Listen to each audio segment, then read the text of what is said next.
Hey guys, welcome back to the Skills with Arlo channel. This week we're going to be doing a cooking video where I make dumplings. And so the first step to that is to make the dough for it. And so it was actually really simple.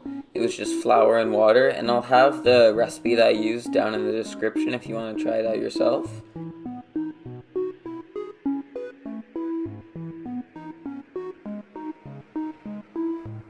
So once we had the dough ready, I put it into a bowl and I just let it rest for a bit. It's not going to rise because it doesn't have any yeast or anything like that in there. So the next thing to do was to cut up all the veggies. And once that was done, it was time to stir fry them. And so you have to do this one at a time. You have to do the onion, you have to do the ginger for the longest.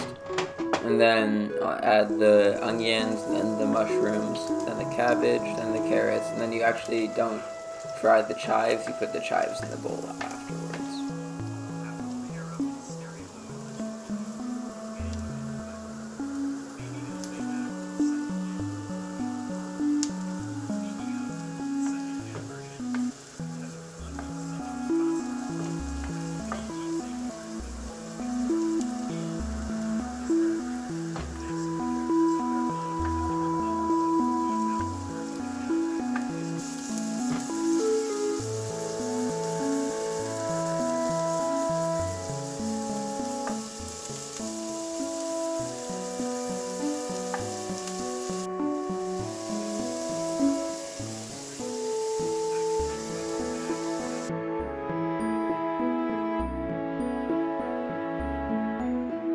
So once everything that's stir-fried is in the bowl, we need to add some of the wet ingredients.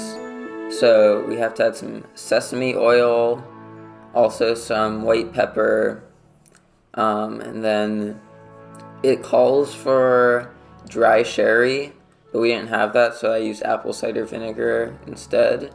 It seemed to be fine. And then some soy sauce.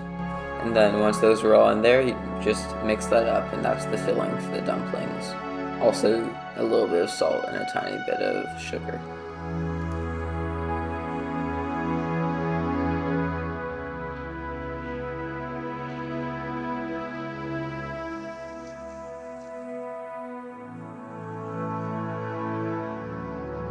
Now we're starting to get into the more interesting part. We're going to be cutting our doughs into little balls, so that we can roll them out into the little things that you put the filling in.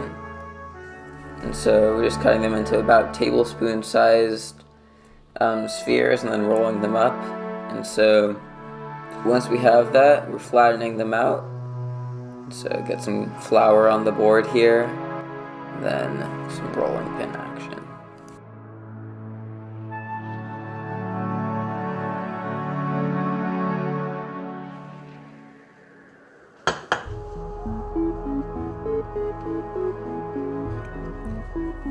So now that we had one done, I decided to make all of the other ones real quick.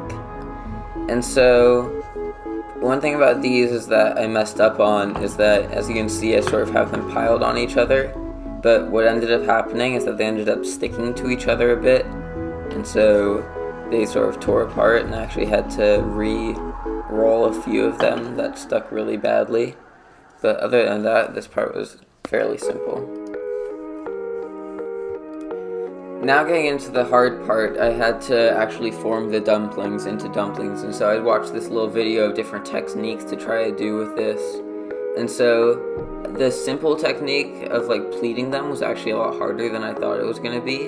And so for this first one, that's what I tried to do at the beginning, but I sort of changed it into a sort of rolled knot look, which I actually really like. So I think the first one actually turned out fairly well, maybe because I was thinking about it a lot. But yeah, so you see it sort of twisted over itself, and it gets this little rope-like effect at the top. And so we had our first dumpling. Many more to go.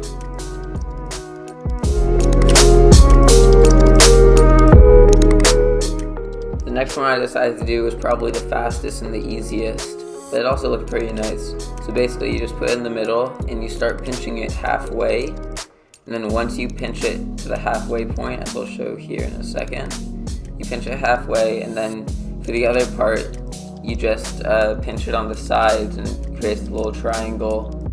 So that one was pretty easy and pretty fast, so I made a couple of those.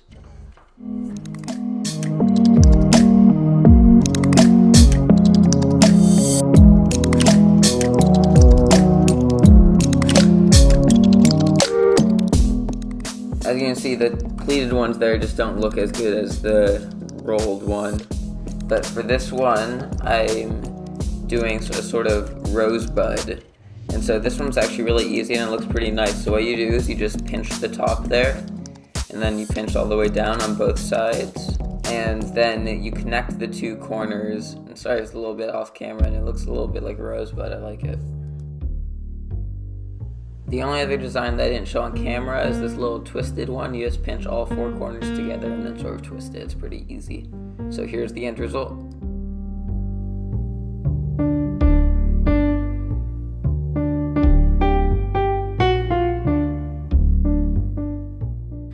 Now for the part where we pan fry them, I chose to do this over steaming them just because I thought it'd be easier to capture on camera and easier overall. And so I put them all into the pan after putting a small layer of oil. Then I heat up the pan, and then the part that I don't show is I put a lid on it and steam it. And so we're going to cut to the end here, and this is how they turned out. And so you see they're not super crispy, but on the bottom they are, and they turned out super tasty. I really liked them. My parents liked them, and so I hope you enjoyed watching the video. That will be it for this week. Make sure to like and subscribe and leave comments below of what you'd like to see in the future. Thanks.